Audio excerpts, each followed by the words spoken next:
Still cold. Hasn't changed. Yeah.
for your Bills the rest of the way.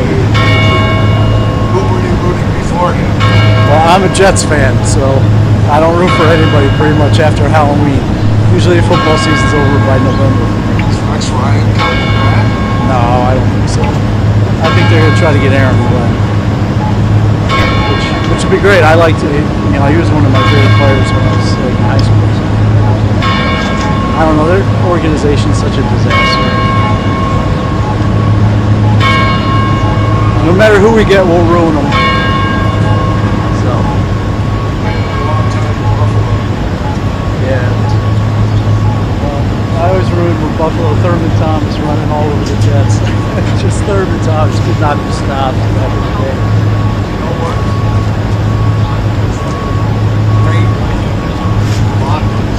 Yeah. Yeah. Right. Those were some great teams. Yeah. Doesn't he do a lot? Does he still live up there? Does he do a lot for the community? Did I hear that? Does he? Yeah, that's good.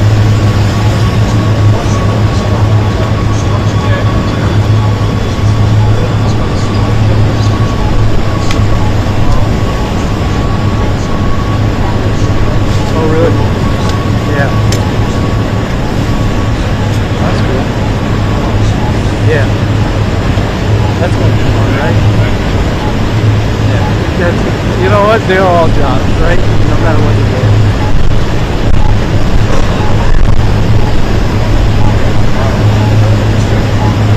Yeah.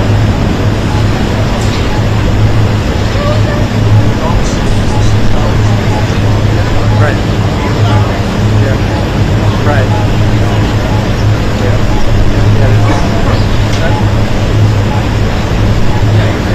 And they play sports on every holiday. All holidays you're working just like me.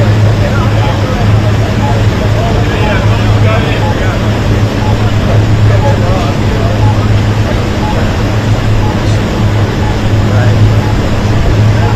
Yeah, that's how I am. Yeah. Right.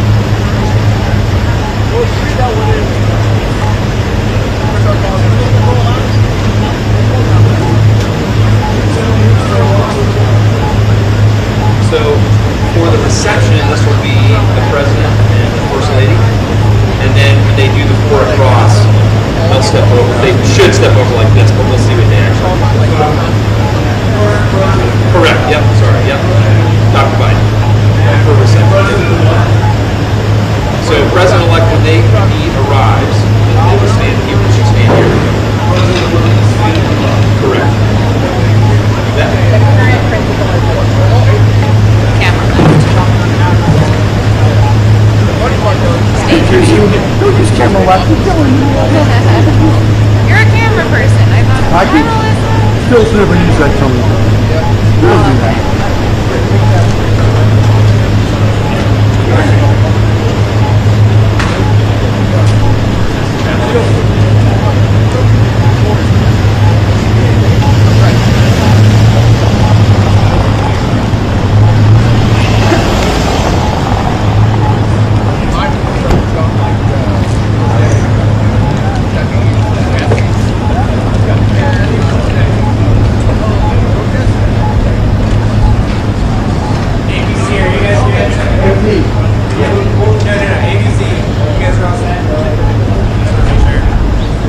When do I need to? I'm gonna go deal with mine. I'm lined up.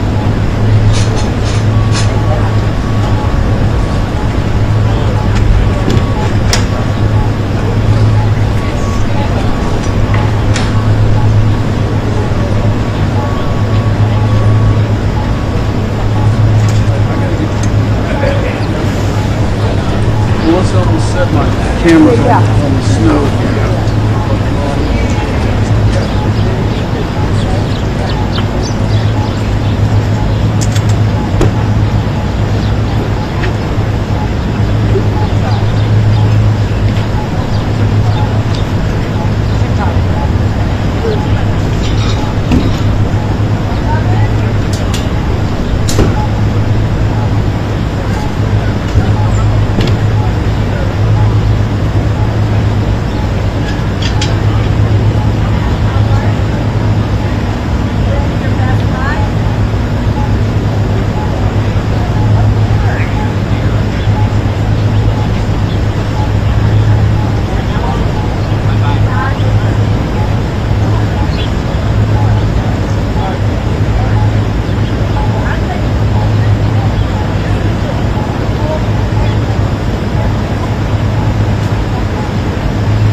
What do you think about the pardons? Mr. President, any response to the pardons? Mr. President, how is this different for you from 8 years ago?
rest of us for what we now hope to get done in this country.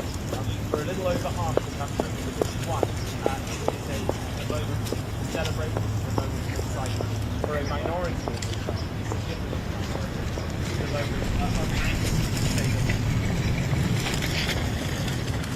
Thank you. Sorry, mate. Sorry.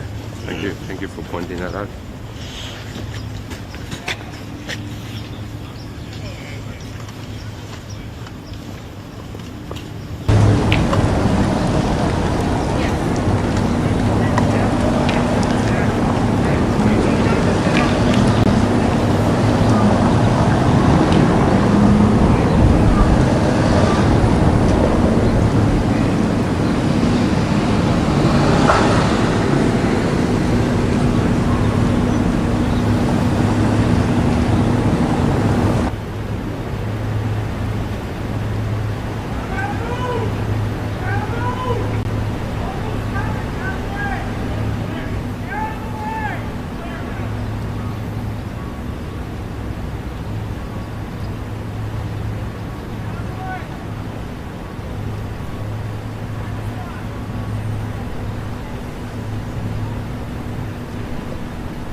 There's a pickup right now, and they just called out.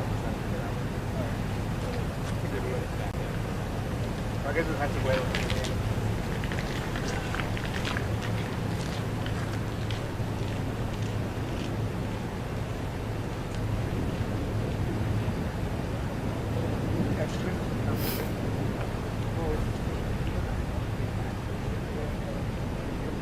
Everything.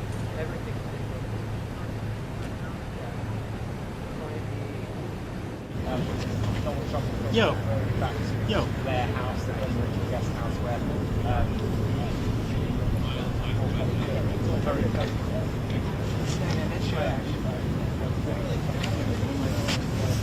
Sì, eccoci. Sì, stanno incominciando ad arrivare le motorcade della famiglia, stiamo vedendo le immagini fuori dalla Blair House che si trova a 50 metri circa da dove vi parliamo. Ecco, ma quello che si sta dicendo in queste ore, quello che stavo ascoltando proprio pochi secondi fa alla CNN, la preoccupazione qui negli Stati Uniti è proprio il potere che ora ha Musk, ma anche qui li chiamano un po' anche, li abbiamo sentito in Italia, gli oligarchi come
quindi non diciamo di predettilismo, si parla anche forse di pericolo per la vita.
Travel pool. We're going inside.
lasci un posto che ci sarà appunto una cerimonia.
They're using all that.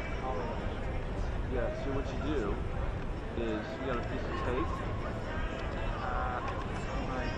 Okay, I have zip ties.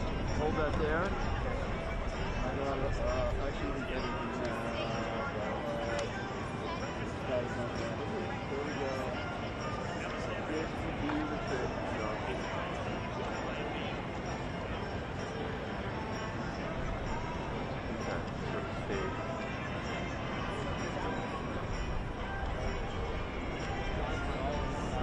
Coming straight out, not like pinching off to the side or some shit like that. Okay, so you should be pretty good. You got some slack there. You're all good. Move this up close to your tube, and you can see this okay. I would have to touch this a little bit. Stop. So I sure if I can bring it down a little bit. Yeah, it's not too far down. Yeah. Good. This is good.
car, stay there. There.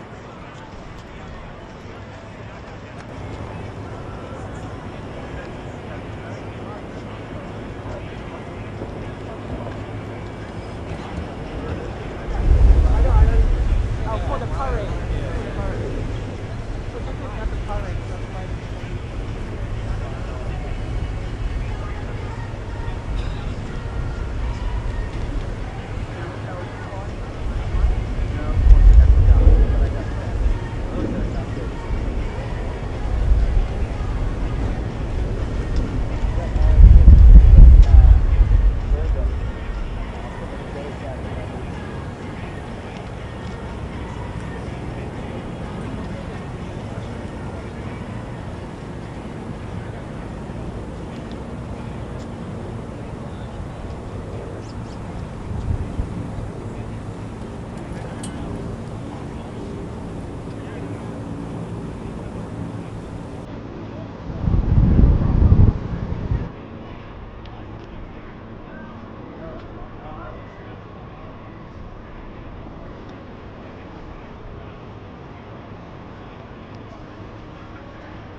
Ladies and gentlemen, former speakers of the House of Representatives, the Honorable Kevin McCarthy, the Honorable John Boehner, accompanied by Mrs. Debbie Boehner, the Honorable Newt Gingrich, accompanied by Ambassador Callista Gingrich, and Mrs. Heather Foley.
the arcane knowledge ready to go?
Party going to go separately, but they're going to go in the door into the windows right here.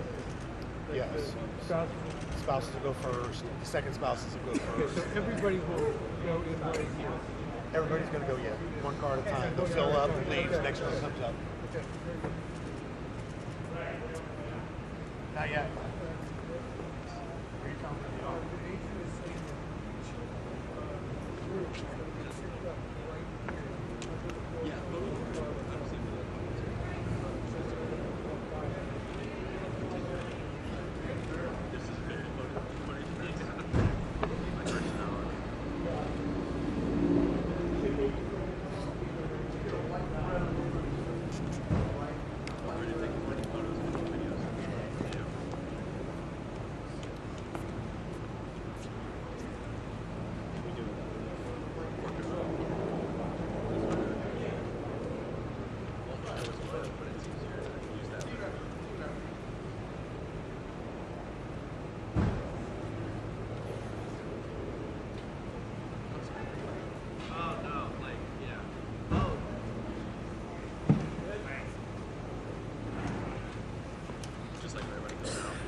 cars pull forward for the group photo, and they didn't. Mine and his. You do. You just pick it up and just put them in the bushes and take care of it. They're coming out, coming out.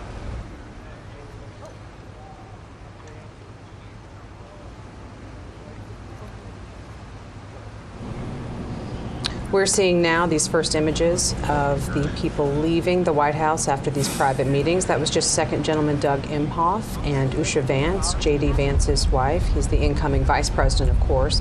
And they are the first to be set up in the official limousines to be departing the White House, heading over to the U.S. Capitol for the swearing-in ceremony, which will be happening in just under 2 hours from now if we're sticking to the official schedule of events here in Washington. There you see one of 4 limousines now at least that are lined up there at the portico of the White House.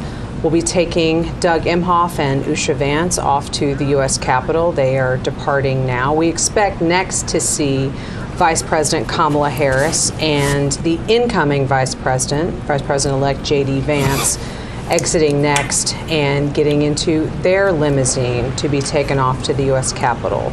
Of course, J.D. Vance here in just a little over an hour and a half from now will be the Vice President of the United States, being sworn in by Supreme Court Associate Justice Brett Kavanaugh, one of his longtime friends, as we're all reading up on history of all of the characters involved with this Inauguration Day. They've known each other since their Yale Law School days, so there's a fun fact for you. But here we're still looking at pictures of the White House where for the past little bit of time, under an hour, there's been an unofficial casual tea and coffee, off the record, at least not privy to reporters like me, but a meeting between President Joe Biden, First Lady Jill Biden, and the incoming President Donald Trump, President-elect, and Melania Trump, his wife. They have been gathering for one of these moments that we see on Inauguration days here at the White House. And soon, those two will also be getting into a car together and making that trip just a couple of miles down to the U.S. Capitol, where the rest of the official swearing in for Donald Trump's inauguration will be happening on this Monday, January 20th, here in Washington, D.C. So we're looking at those doors, waiting to see who's coming out next. Sagar, we can spend this moment, I guess, just to kind of talk a little bit about this last day in office for the Bidens, not just as an administration, but as a family. They have been living in the White House for 4 years. And once they leave here in just a few minutes, that move-out process really kicks in to do that turnover in between administrations. There's really only about 5 or 6 hours to get it all done. What all is going to be happening once they exit those doors? Yeah, it is a fascinating choreography that takes place right now at the White House. We're looking at the North Portico. Well, they arrived and they'll be leaving. On the other side of the White House, there are moving trucks lined up that will be waved in the instant that the Bidens and the Trumps leave. One group will be moving all the Biden stuff out. One group will be moving all the Trump stuff in. In between, stripping all the beds, shampooing the carpets, replacing what needs to be replaced. Linens, towels, whatever it might be. Closets stocked. The White House usher's office would have been in touch with the Trumps for the last few months about where certain things go, what are the favorite foods and snacks that we need to have in the various kitchens, in the residence, and elsewhere.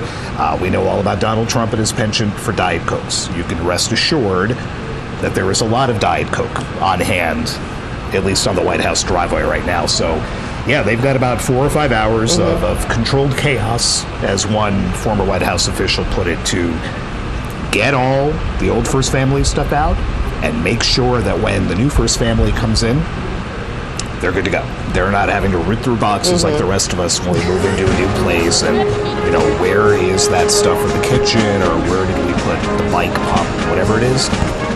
That's all laid out in the mansion. Donald Trump's not going to have to be looking for any of that. Yeah, moving day is always a stressful time. Try not to think about that because it's just, you're living in those boxes for months, but not when you're living in the White House because there are plenty of folks to take care of that. And then there's the personal part of just leaving where you've lived for 4 years, a place that in Joe Biden's case he tried so hard for so long to get into, and now has to leave 4 years later. And on his perhaps his final tweet under the @POTUS account on X, it's a selfie with the president and the first lady with a snow-covered rose garden behind them and the Oval Office just on the other side. One more selfie for the road. We love you, America. So you can almost picture them stepping out onto the colonnade on this horribly cold DC day to say, hey, let's take a quick selfie. I mean, I've done that walking along that when we're out covering White House events, but for the president and first lady to get to do that one last time, because as you said, those doors open again and they walk out, that's it. They're boarding what would be known as Marine One and heading out. And that is the end of the Biden presidency. Yeah, it's just so interesting to think about, what you were just mentioning about that personal side of things. What we're watching are all of these official events, and what we know always is part of the TikTok of a day, like Inauguration Day. There are set pieces. There are even specific times assigned to a lot of this, especially that noontime when it is according to the way that things are set out. It's not just we picked this time. It's like that is the official time. Now we're seeing those doors at the north portico of the White House open again. We see First Lady Jill Biden and incoming First Lady Melania Trump exiting and getting into their own limousine where they will be taken over to the U.S. Capitol.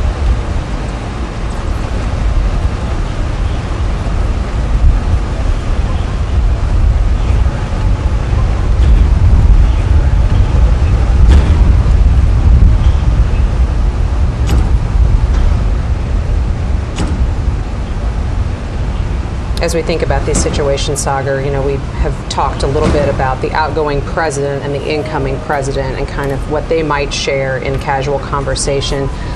But this is also a first lady who's been here before. Melania Trump has been in the White House and has occupied that role. And I wonder she's at the end of this next term, she will have been first lady for longer than Jill Biden was. She will have more experience, but I just wonder what their conversations are like too in terms of what they hope to accomplish or what Melania is thinking about in this next 4 years. And Melania recently told Fox that it's easier this time around. She's lived there. She knows what the space is like. She knows what they want. She knows which furniture they want to bring in. The incoming first family gets to redecorate the residence with things pulled from White House stocks and bring things from home that are sentimental or what have you. And she said, since we've been here, and I know what it looks like, we were kind of coming in blind last time, although Michelle Obama did invite her into the residence and gave her the tour 8 years ago. Again, a courtesy that Melania Trump did not extend Jill Biden 4 years ago. But she didn't need that this time. And in fact, she skipped Donald Trump's visit here after the election.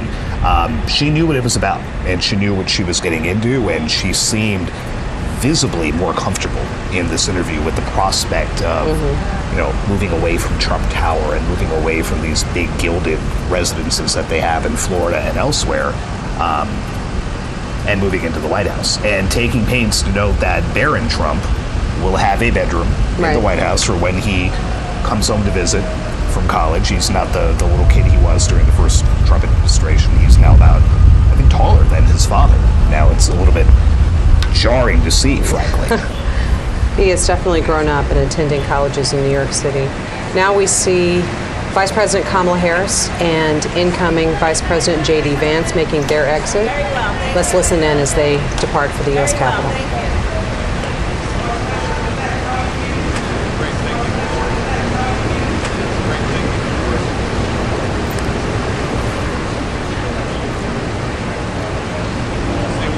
Thank you, sir. Thank you, sir.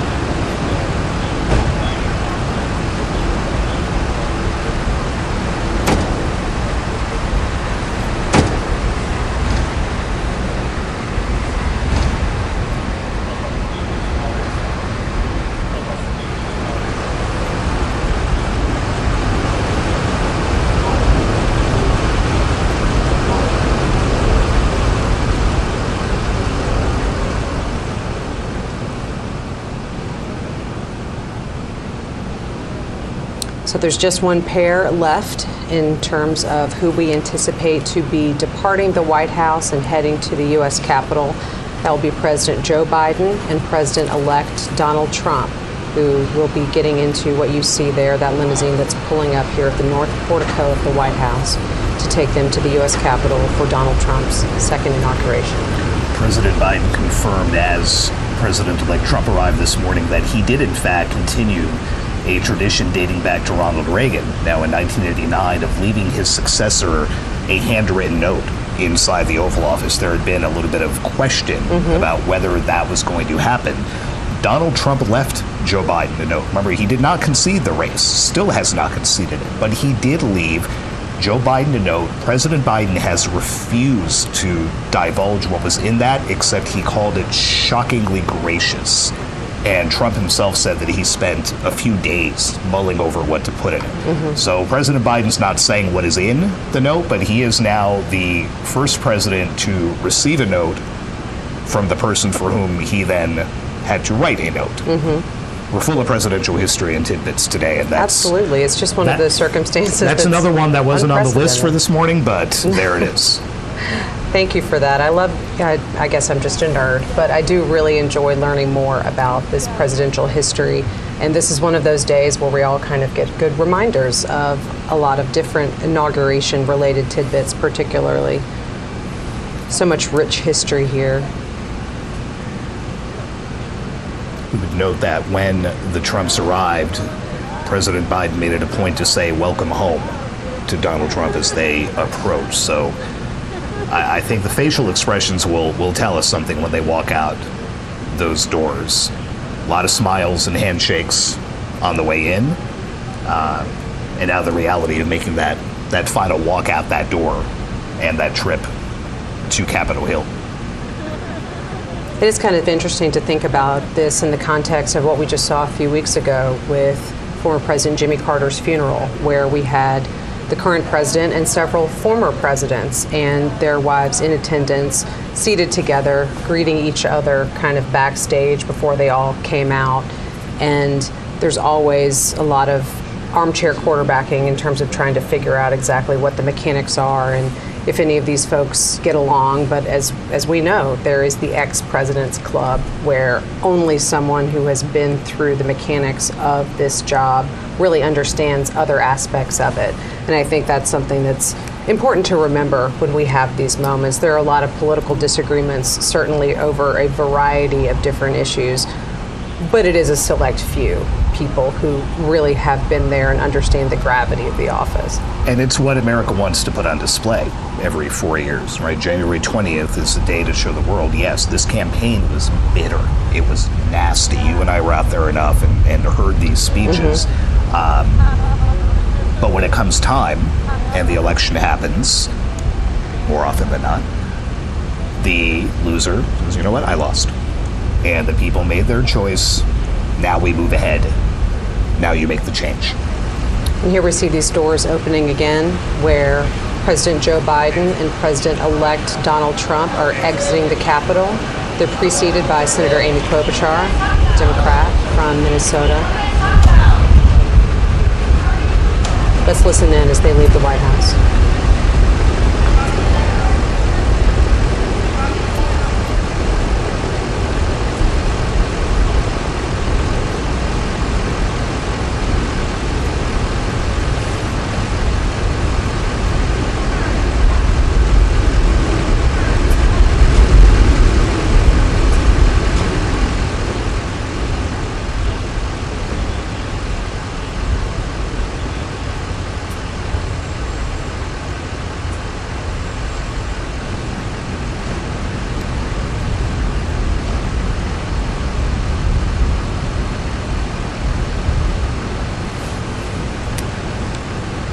We're seeing Joe Biden and Donald Trump pulling away from the White House. Again, this is Joe Biden's last time exiting the White House as the President of the United States, and the last time that Donald Trump will make that same trip until he is president later on this afternoon.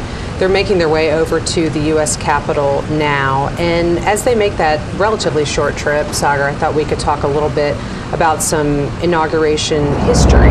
Clearly, America has been swearing presidents into office since 1789, but it hasn't always happened in Washington.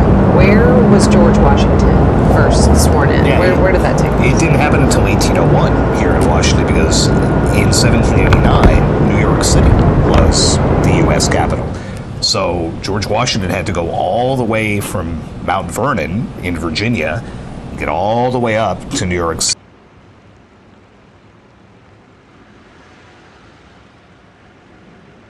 Was the date. It didn't happen until April 30th. And so George Washington took the oath of office there. "I walk on untrodden ground" is one of the lines that he uttered. 4 years later, he took it in Philadelphia, which, again, at the time, was the capital. It wasn't until Thomas Jefferson that the first oath was taken here. It has been taken here every time since, whether that was in the Capitol, whether the oath was in the White House, like Ronald Reagan was forced to take it 40 years ago. You have had the exceptions due to tragedy. You had Lyndon Johnson take the oath aboard Air Force One on the tarmac at Love Field in Dallas after John F. Kennedy was assassinated. Calvin Coolidge, the vice president, was at his family farm in Vermont. No running water, no power. Warren Harding dies. A courier had to be sent to the Coolidge farm to tell the vice president that he was now the president. His father was a notary public. Oh, convenient. And standing in the family farmhouse with a kerosene lamp, gave his son the oath of office. Calvin Coolidge, of course, returned to Washington to then do that. But it's taken a few different forms over the years, but the oath stays the same. For now on, the date stays the same. And everything else is just kind of part of the fabric of Washington. That's fascinating. We're seeing the motorcade now make that turn onto Pennsylvania Avenue as they proceed from the White House down to the U.S. Capitol. At the Capitol, we've seen various dignitaries making their way into the rotunda. We've had former speakers of the U.S. House and others who are getting into what is a relatively small space, all things considered, for an entire swearing-in ceremony to be happening. Ordinarily would be out on the west front of the U.S. Capitol, but due to weather, everything is moved inside the Capitol Rotunda, where there are a number of seats arranged, but there's really only space for a small fraction of who would ordinarily be watching this all take place out of doors on the west front of the Capitol.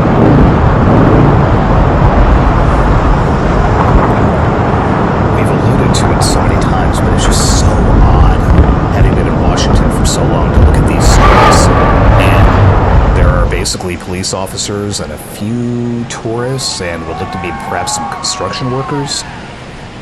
That's it. I mean, we would ordinarily have tens of thousands of people lining this route to get a look at that. And we've been in a lot of motorcades. That's quite a motorcade, even for Washington.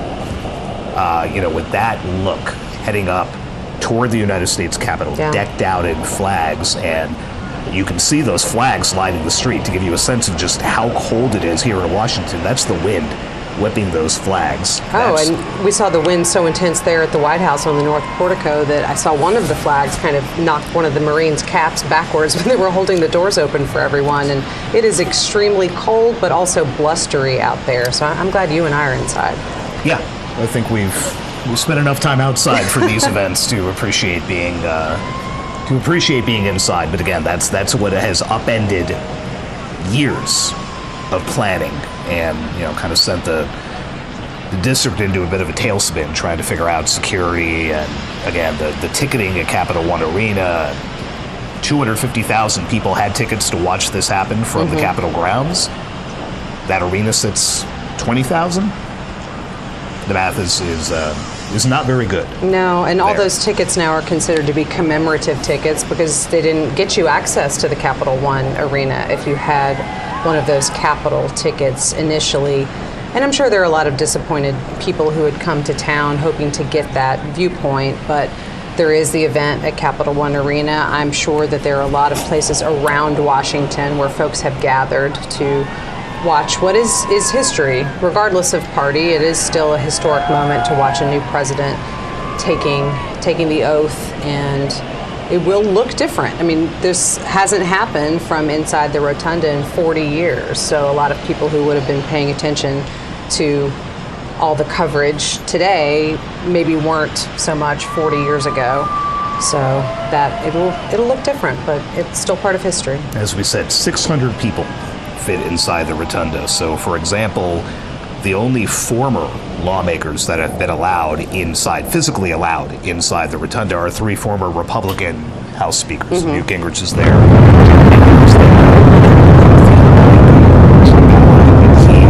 He is there.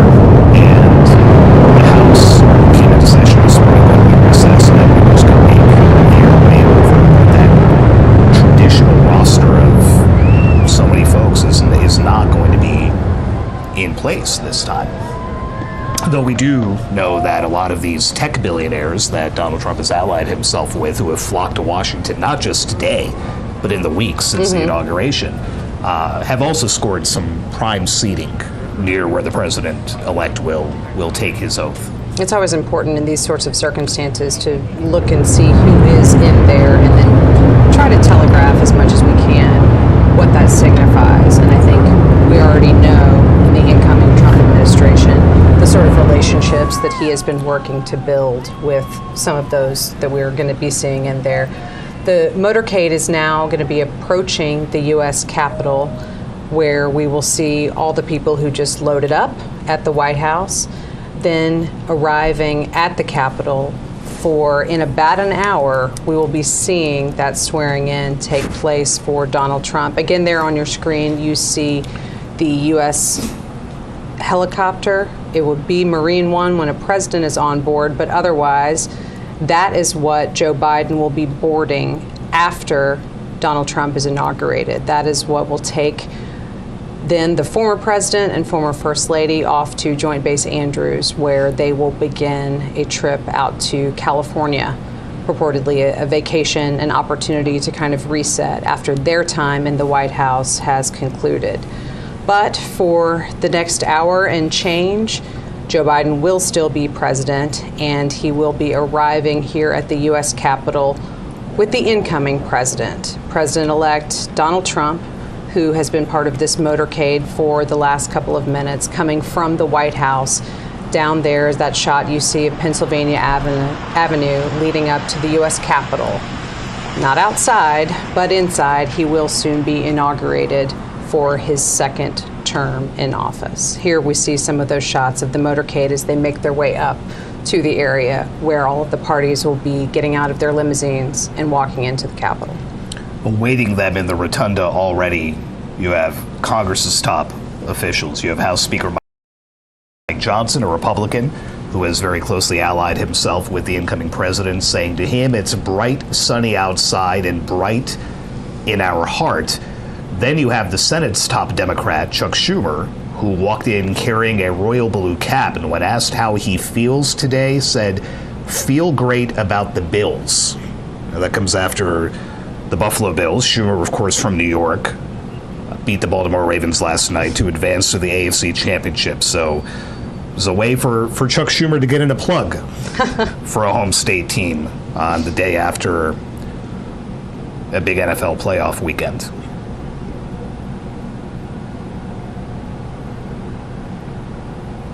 We see these arrivals starting to happen there at the U.S. Capitol.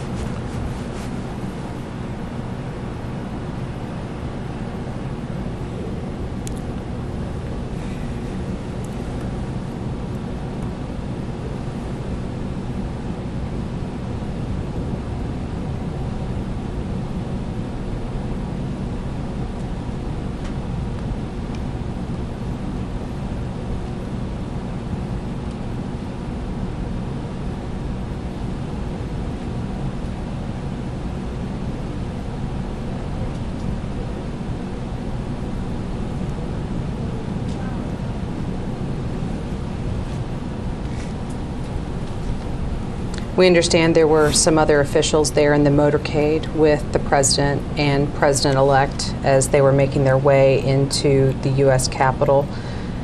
Amy Klobuchar, the senator, as we just referenced earlier, but also some other elected officials, including Deb Fischer of Nebraska, And then also House lawmakers, Steve Scalise, Representative Hakeem Jeffries, and other White House staff and officials accompanying the President, First Lady, incoming President and First Lady, and then of course Vice President Kamala Harris, her husband, and J.D. Vance and his wife.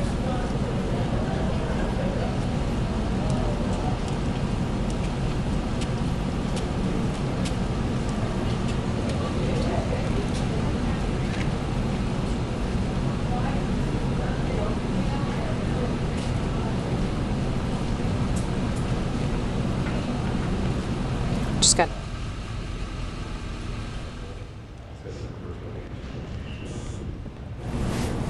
We just saw J.D. Vance and Usha Vance exiting their limousine, walking into the White House or to the U.S. Capitol. You see even police officers who are used to this kind of thing in Washington want to get their picture taken in front of the helicopter. That's quite a shot for that officer to have. Marine One sitting in front of the Capitol dome. Not something you see all the time. No.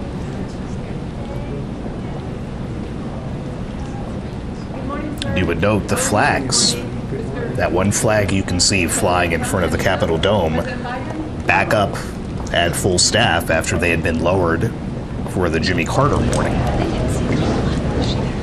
We see now people from that motorcade have been making their way into the Capitol. That includes President-elect Donald Trump. We're looking now inside the Capitol Rotunda. There you see Elon Musk, one of those businessmen who are invited to be part of this very small, relatively speaking, swearing-in ceremony. There's Melania Trump.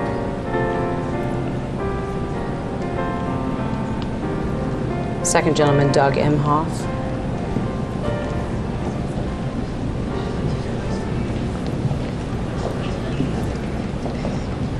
Good morning, Mr. Vice President. How do you feel? There's J.D. Vance and his wife, Usha. Any comments, sir? No.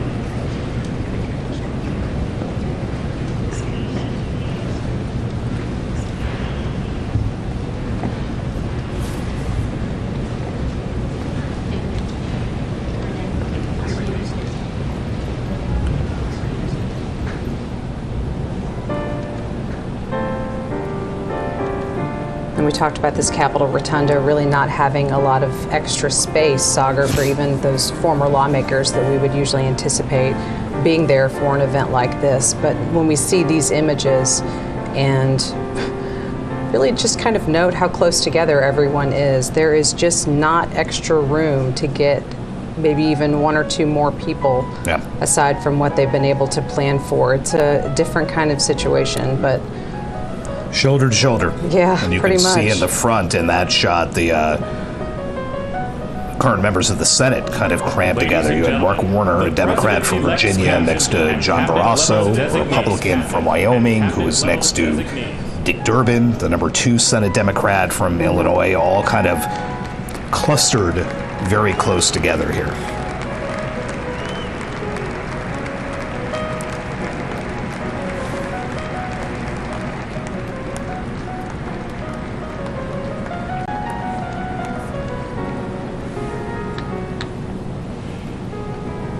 Talked earlier about Brett Kavanaugh being the one who will administer the oath to J.D. Vance. Vance is only 40. Be the not the youngest vice president, but one of them. There was a 36-year-old vice president, but that was back in James Buchanan's administration in the late 50s. But there have been others in their 40s, Al Gore, Teddy Roosevelt, but breaking with a bit of precedent here. A fairly young J.D. Vance set to take the oath of office, followed, of course, by the oldest man to take the oath as president in Donald Trump. We're seeing now some members of the incoming Trump administration walking into the rotunda. Clearly, those confirmation hearings for a number of positions have been ongoing in the Senate for At least a week, a little over, and we anticipate those to resume again tomorrow. There have not been official votes, but there will be some more open hearings as well as some business meetings and markups of some of the committee work before a lot of those nominations proceed to the full Senate for their vote. You had Kevin Hassett, who is looking to come back as the Trump White House's top economist after serving in that role in the first Trump administration. Tulsi Gabbard, who would be the national intelligence chief, Pam Bondi, Doug Burgum, all lined up there to watch the man they hope is their boss to be taking the oath.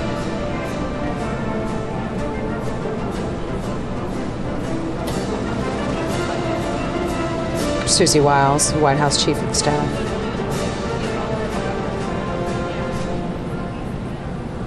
It used to be fun at these outdoor events on the West Front to look around it again. You'd see the justices of the Supreme Court sitting together. You'd see the Joint Chiefs, the nation's top military officers, sitting together and taking a look out at the crowd. In fact, we just got a look at General C.Q. Brown, who is the now outgoing chairman of the Joint Chiefs of Staff, the nation's top military officer.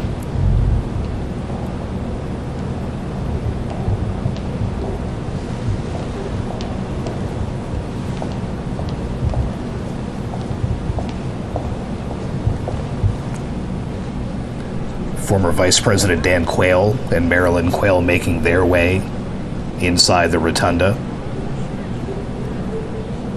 We don't get a lot of Dan Quayle sightings in Washington lately, but that's now 2 in 2 weeks after he was here for Jimmy Carter's funeral. Indeed. We talk about young vice presidents like J.D. Vance.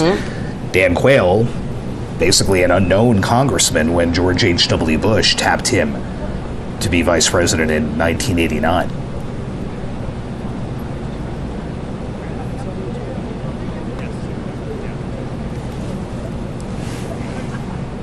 It is rare to get all of these officials together in the same space, but I think there have been a lot of remarks lately about how that does happen at inaugurations and funerals, and we have had 2 of those in close proximity here in Washington in recent weeks. It is reassuring, frankly, is it, for those of us who spend so much time covering the division here in Washington and the rancor, to see these people sit next to each other, to chat with them, to do what George W. Bush did at the Carter funeral and literally tap Barack Obama on the belly as he walked by. Former Vice President Mike Pence coming in. Clearly he was vice president in Trump's first administration. Now joining the dignitaries who are in the U.S. Capitol Rotunda.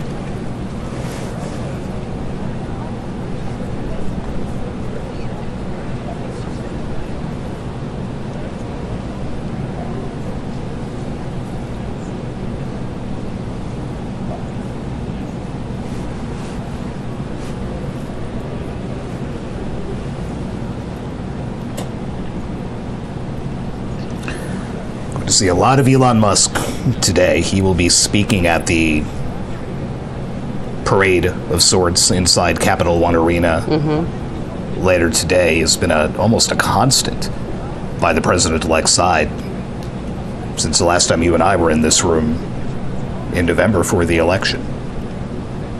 And up until then, he had stumped so heavily for Trump on the campaign trail, particularly in Pennsylvania, which was one of those major areas of focus. But yes, was part of the events at Capitol One Arena last night with his son X, who actually joined him on stage with Donald Trump and didn't make his own remarks, but certainly was part of his father's remarks.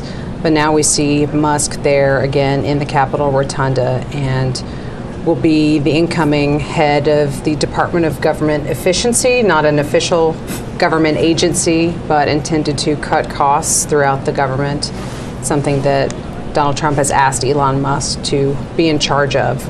So we will see what that agency or what that department accomplishes. A new agency to cut back on the other agencies.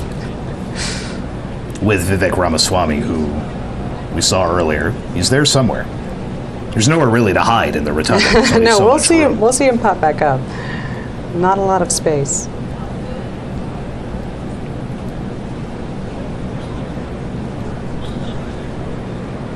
It looks a lot bigger when you're in there and there aren't 600 people. It does. There's Robert F. Kennedy Jr., again appointed by Trump to head the Department of Health and Human Services, yet to have a hearing on Capitol Hill, although that is anticipated to be among some of the more contentious confirmation hearings that could be happening for this administration. Now, the other side of that shot, Marco Rubio, the Secretary of State designate, who did testify last week, and another tech titan, Jeff Bezos.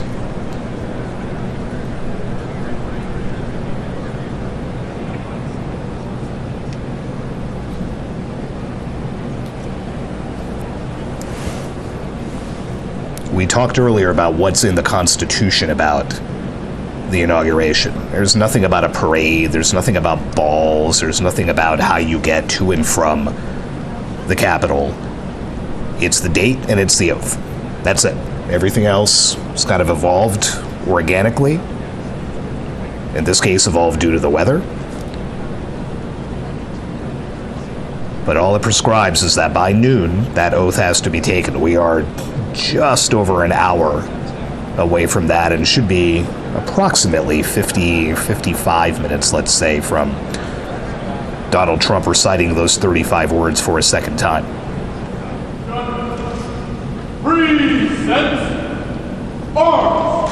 Former President Bill Clinton and former First Lady and Secretary of State Hillary Clinton coming into the rotunda.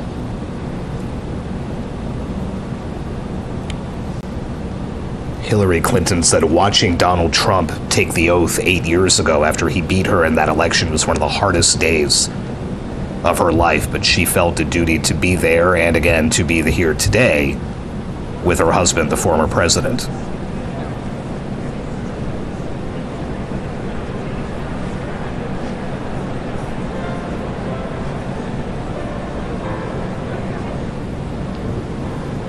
Former President George W. Bush and First Lady Laura Bush.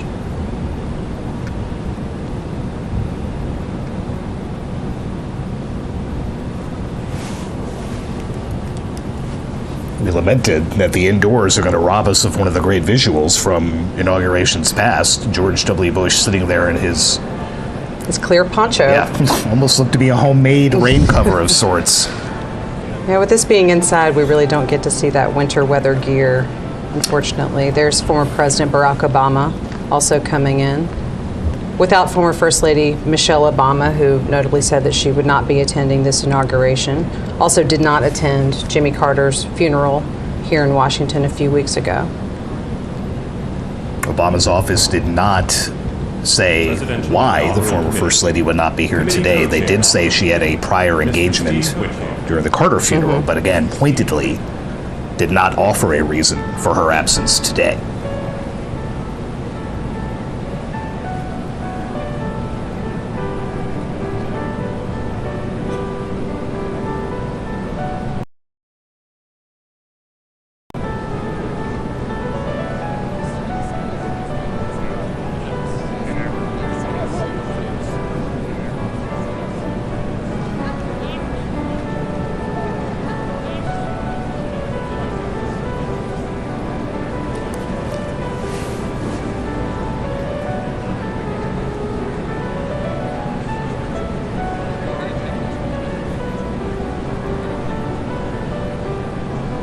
We're still taking a look inside the Capitol Rotunda there on the left-hand side, but on the right, that is again the Capital One Arena, where Donald Trump, after he is inaugurated, will be making his way in what would be the inaugural parade, is now subbed in for an indoor event there at Capital One Arena here in Washington. People have been gathering there for hours, and they will be still waiting for some hours before the new president arrives. But these are a lot of his strong supporters, and assuredly they will still be there by the time he shows up.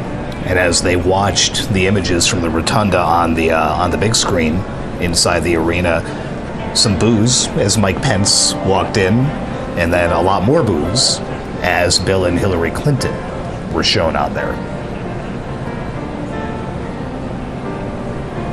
Ladies and gentlemen, at this time, please take your seats. At this time, please take your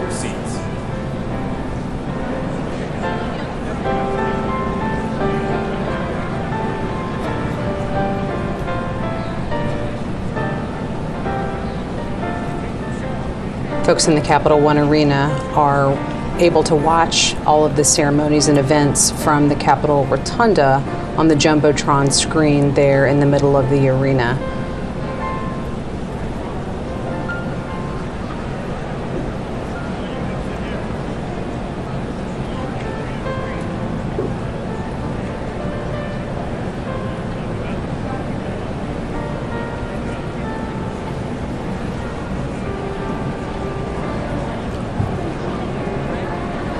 Ladies and gentlemen, at this time, please be seated. At this time, please be seated.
Here we see Supreme Court justices making their way into the Capitol Rotunda. Clearly, two of them will play a direct part of the proceedings here of the official swearing in.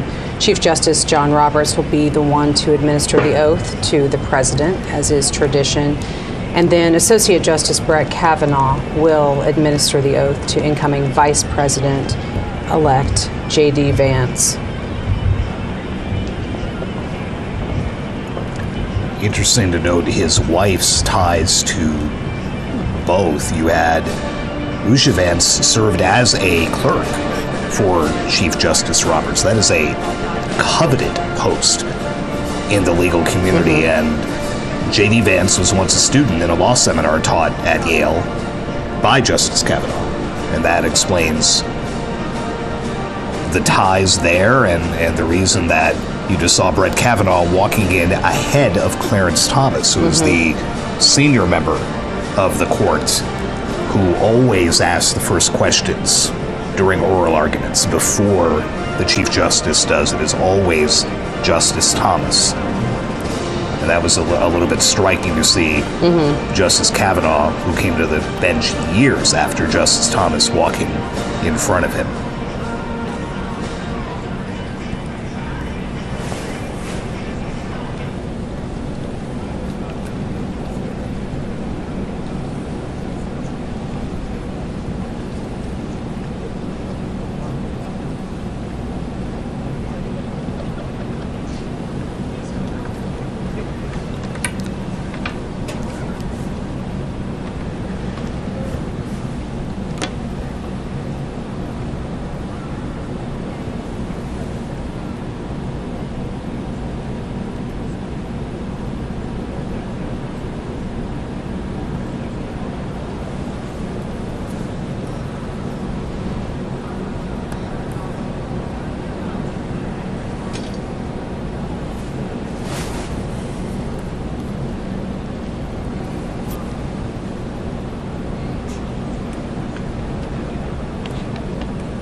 Here you see members of Donald Trump's family making their way into the rotunda.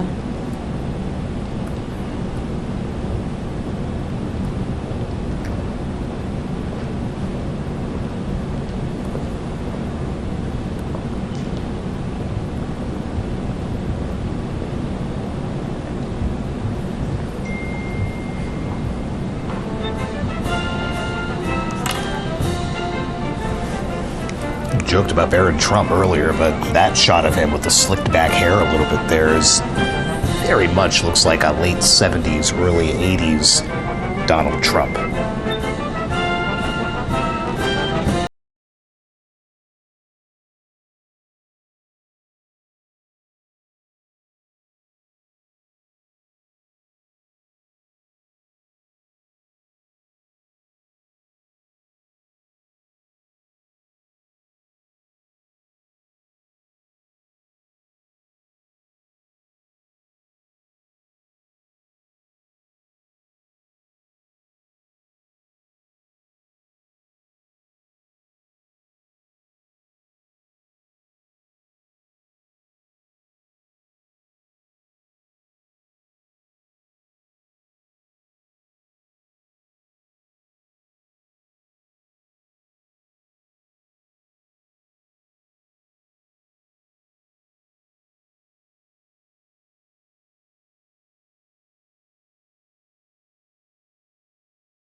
Ladies and gentlemen, former Vice Presidents, the Honorable Dan Quayle, accompanied by Mrs. Marilyn Quayle, and the Honorable Michael Pence.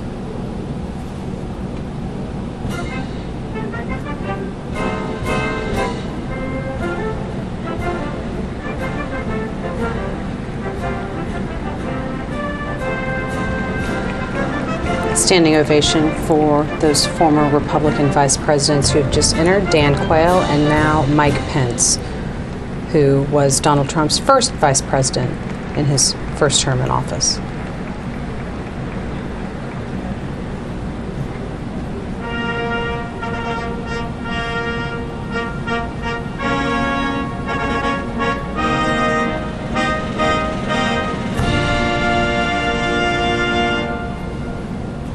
Ladies and gentlemen, the 42nd President of the United States, the Honorable William J. Clinton, accompanied by the Honorable Hillary Rodham Clinton.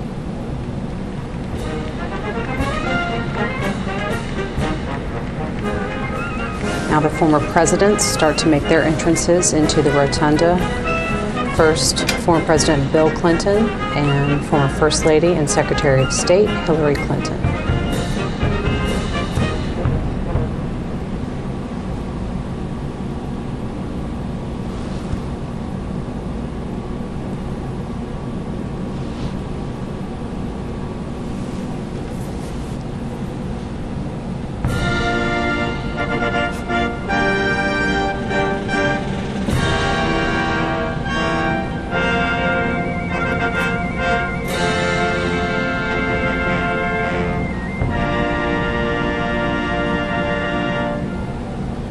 Ladies and gentlemen, the 43rd President of the United States, the Honorable George W. Bush, accompanied by Mrs. Laura Bush.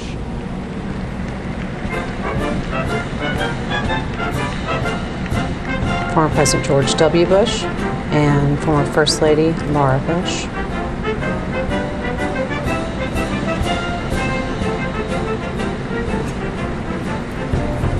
George W. Bush always looks like he has fun at these events, winking and nodding at people and smiling, again, just simply tapping Barack Obama on the stomach on his way into the National Cathedral for the Carter funeral.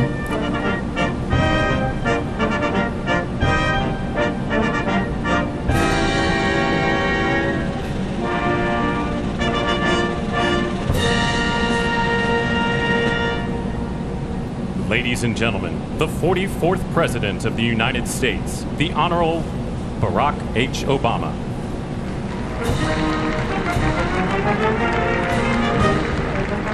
Former President Barack Obama, clearly the most recent president to precede either a Biden or Trump administration, because clearly now we will have the second of the Trump administrations. But before his first one, former President Obama was in office.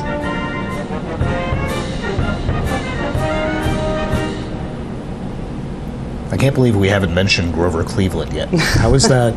How is that possible? Let me just get that part out of the way. Donald Trump will be the first president to serve non-consecutive terms since Grover Cleveland, late in the 19th century. There you go. Sorry, that was I couldn't let that go. That had to be mentioned here at some the point. Honorable John G. Roberts Jr. and the Associate Justices of the Supreme Court of the United States. The Supreme Court justices officially coming into the rotunda. As we noted earlier, John Roberts, the Chief Justice, will administer the presidential oath, and he was immediately followed by Associate Justice Brett Kavanaugh, who will be swearing in J.D. Vance as Vice President. And you note at the end of that line, retired Justice David Breyer, right, joining some of his former colleagues. Of course, Ketanji Brown Jackson and Amy Coney Barrett on the end, the two newest justices.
We see Second Gentleman Doug Emhoff, and next to him, First Lady Jill Biden, about to make their Tiffany entrance Trump into the rotunda. and Barron Trump. But first, Donald Trump's children.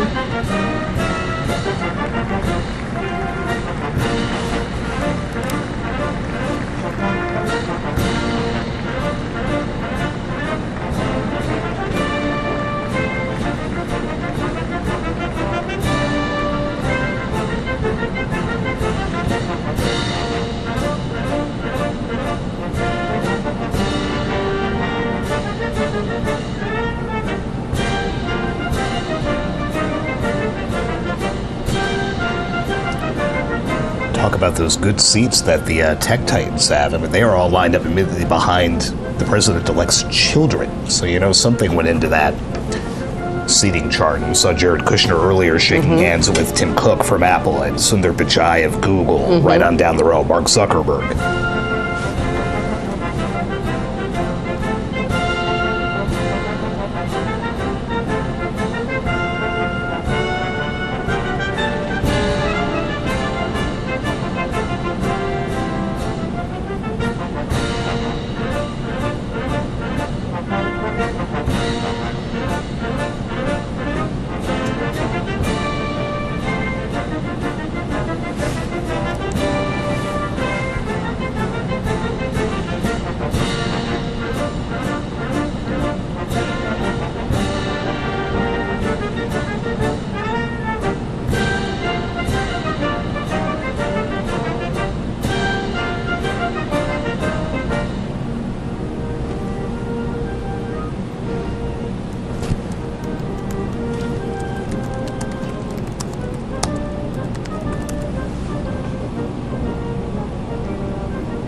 Ladies and gentlemen, escorting Dr. Biden and Mr. Emhoff, the Republican staff director of the Joint Congressional Committee on Inaugural Ceremonies, Ms. Emily Leviner, the Senate Secretary for the Minority, the Honorable Gary Myrick, the House of Representatives Chief Administrative Officer, the Honorable Catherine Spindor, and Mr. Bruce Fisher.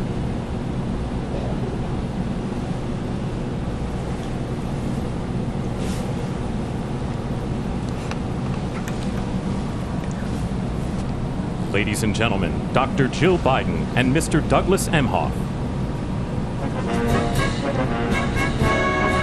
Now First Lady Jill Biden and Second Gentleman Doug Emhoff officially making their entrance into the rotunda.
Sagar, I was just looking ahead to the schedule of what we're going to see in terms of this swearing-in ceremony, and there is several moments of participation from Amy Klobuchar, a Democratic senator from Minnesota, and someone was asking me, why is she part of this inauguration?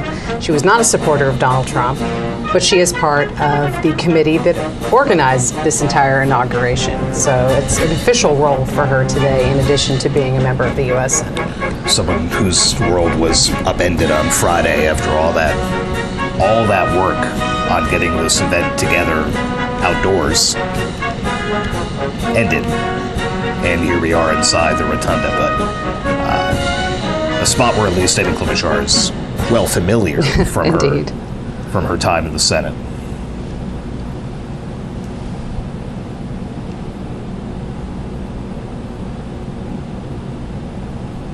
Very interesting mix of Republican and Democrat lawmakers standing together. You have Michael McCall, the Republican from Texas, Debbie Wasserman Schultz, a Democrat from Florida, standing shoulder to shoulder, and another sign of just how tight it is in the Rotunda.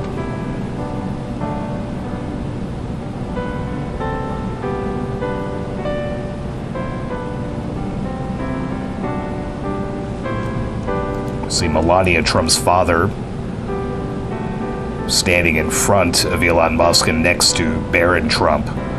Melania Trump's mother, of course, died while they were out of the White House, and her dad is back to watch her become First Lady for the second time.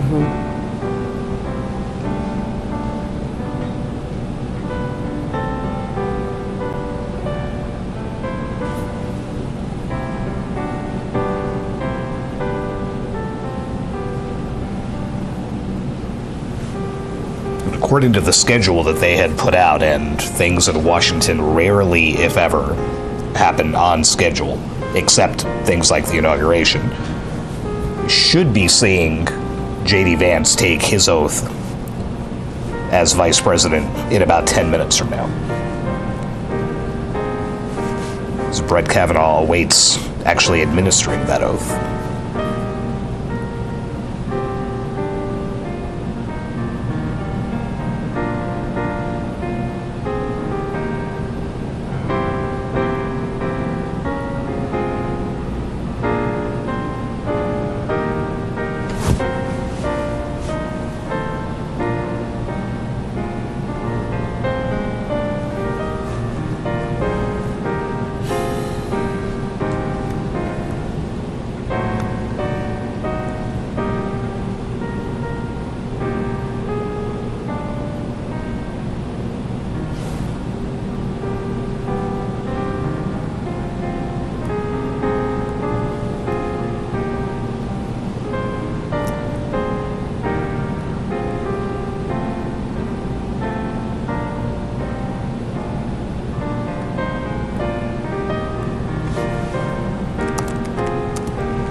See the spouses, Usha Vance, and then Melania Trump about to be escorted into the rotunda.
Ladies and gentlemen, performing O America, please welcome the Armed Forces Chorus and America's tenor, Christopher D. Macchio.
the Honorable Jackie Barber, the Clerk of the House of Representatives, the Honorable Kevin F. McCumber, Mr. John Bessler, Mrs. Kelly Johnson, Mrs. Iris Weinschall Schumer, and Mrs. Jennifer Scalise.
Ladies and gentlemen, escorting the President of the United States and the Vice President of the United States, Ranking Member of the Joint Congressional Committee on Inaugural Ceremonies, the Honorable Deb Fischer, House Democratic Leader, the Honorable Hakeem Jeffries, and Senate Majority Secretary, the Honorable Robert Duncan. Hakeem Jeffries and Senate Majority Secretary, the Honorable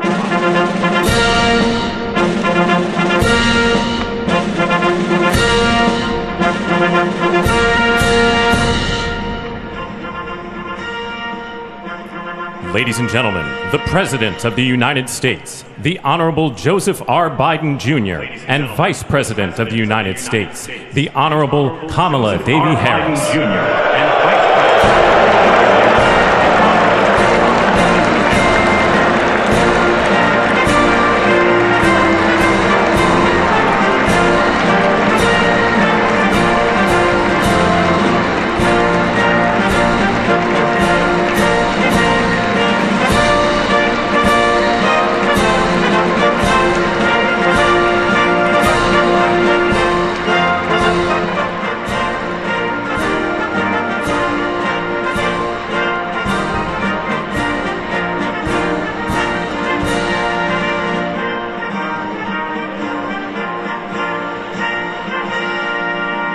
Ladies and gentlemen, escorting the Vice President-elect, the Executive Director for the Joint Congressional Committee on Inaugural Ceremonies, Mr. Michael Wagner, Senate Deputy Sergeant-at-Arms and Doorkeeper, Jason Bell, and House Deputy Sergeant-at-Arms, Mr. Sean Keating.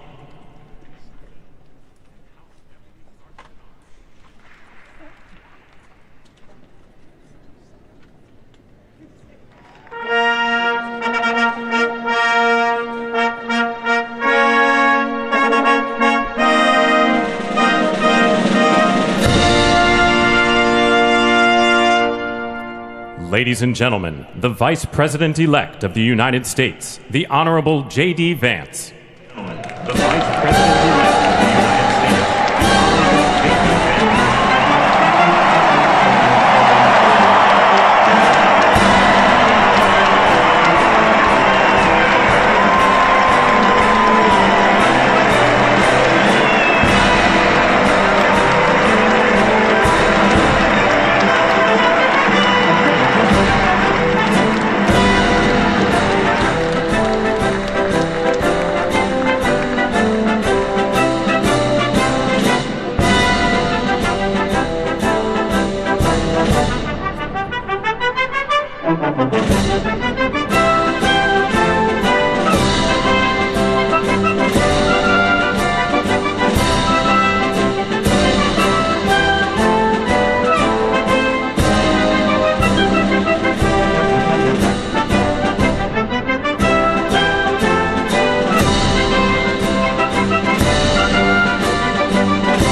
Ladies and gentlemen, escorting the President-elect, the Staff Director for the Joint Congressional Committee on Inaugural Ceremonies, Elizabeth Farah, House Sergeant-at-Arms, the Honorable William P. McFarland, Senate Sergeant-at-Arms and Doorkeeper, the Honorable Jennifer A. Hemingway, Senate Majority Leader, the Honorable John Thune, and the Joint Congressional Committee on Inaugural Ceremonies, House Democratic Leader, the Honorable Hakeem Jeffries, House Majority Leader, the Honorable Steve Scalise, Speaker of the House of Representatives, the Honorable Mike Johnson, Senate Democratic Leader, the Honorable Charles E. Schumer, Ranking Member of the Joint Congressional Committee on Inaugural Ceremonies, the Honorable Deb Fischer, and Chairwoman of the Joint Congressional Committee on Inaugural Ceremonies, the Honorable Amy Klobuchar.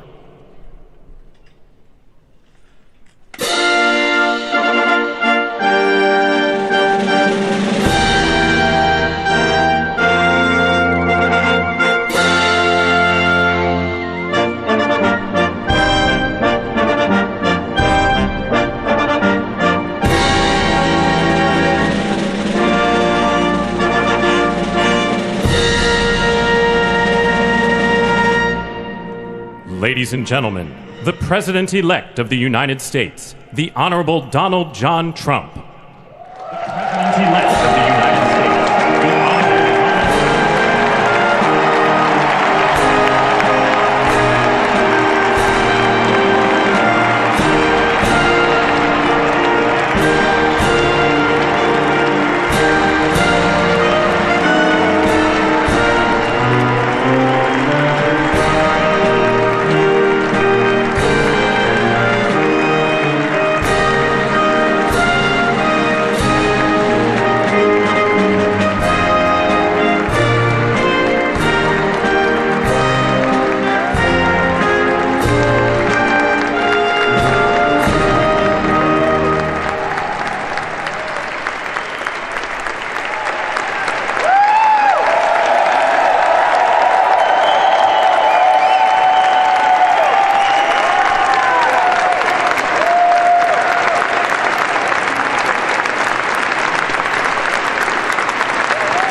Ladies and gentlemen, please be seated.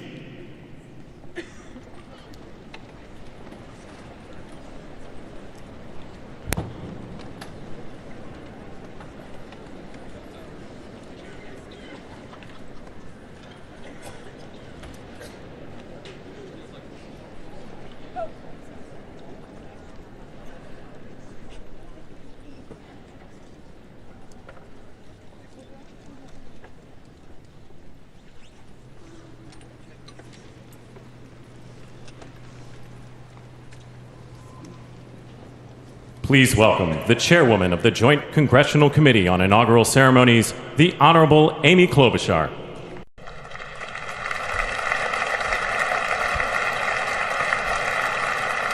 Good morning, everyone.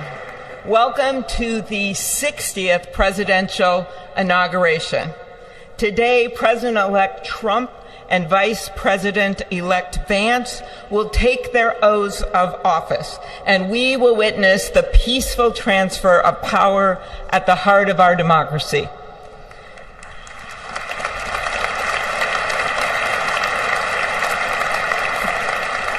For the past year, I've chaired the inaugural ceremony committee, which includes the leadership of Congress from both parties.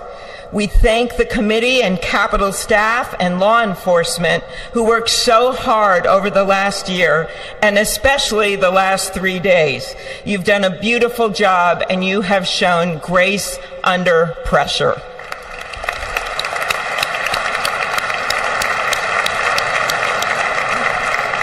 Our theme this year is our enduring democracy. The presence of so many presidents and vice presidents here today is truly a testament to that endurance. We welcome President Biden and Dr. Biden. We welcome Vice President Harris and Doug Emhoff, President Obama, President Clinton and Secretary Clinton, President Bush and Laura Bush, Vice President Pence, Vice President Quayle and Marilyn Quayle. The justices of the United States Supreme Court are with us, all 9 of them I counted, and of course the Trump and Vance families. This ceremony marks what will soon be 250 years of our democracy. It is the moment when leaders elevated by the will of the people promise to be faithful to our Constitution, to cherish and defend it. It is the moment when they become, as we all should be, the guardians of our country.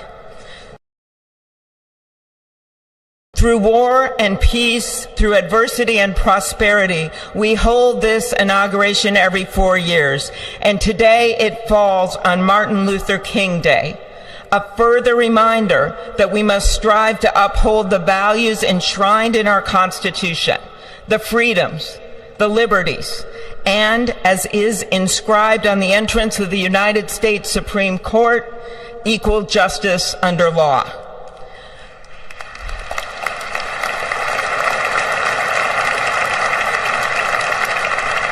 But what makes this moment more than a passing ceremony is all who are watching it across the country, the people of this nation, the ordinary people doing extraordinary things. President Kennedy, who at one point worked as a senator in this building and would often walk through this very rotunda, once said, "In a democracy, every citizen, regardless of interest in politics, holds office. Every one of us is in a position of responsibility." With that responsibility of citizenship comes an obligation not to seek out malice, as President Lincoln once reminded us, but to view others with a generosity of spirit despite our differences.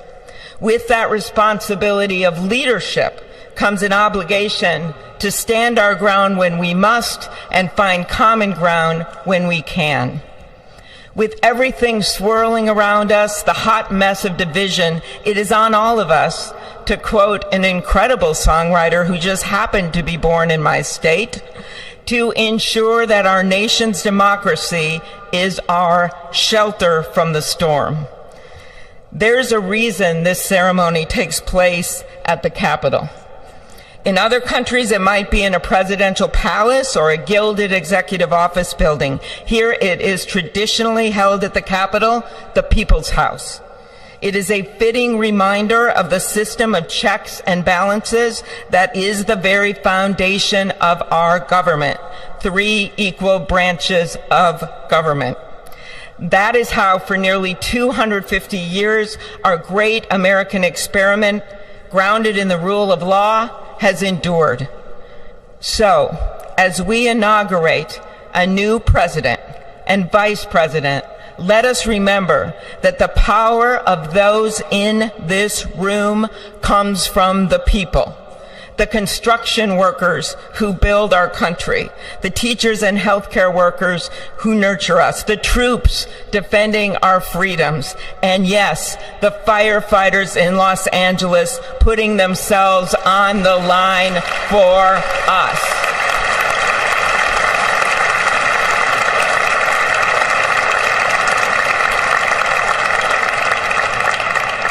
Our democracy's strength and grit must match theirs.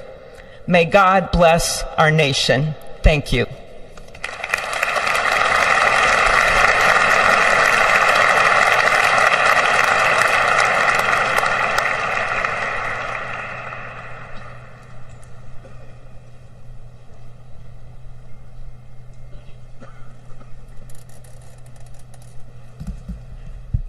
Good afternoon. Endurance through the years is the ultimate test. To persevere through time is the truest measure of an idea, an institution, and a nation. Our founders wrote the Constitution so that America could withstand all the twists and turns of time. They wrote it to guide us and to preserve forever our right of life liberty, and the pursuit of happiness. But as much as the truths and principles enshrined in our Constitution remain the same, our democracy promises the American people the power to change, to chart their own destiny. That's the beauty. That is the importance of democracy. It allows the endurance, the permanence of a nation through change. It allows nations like our United States both to avoid the obstacles and to seize the opportunities God has placed before us, all while staying true to our founding principles. Today is our country's 60th inauguration ceremony.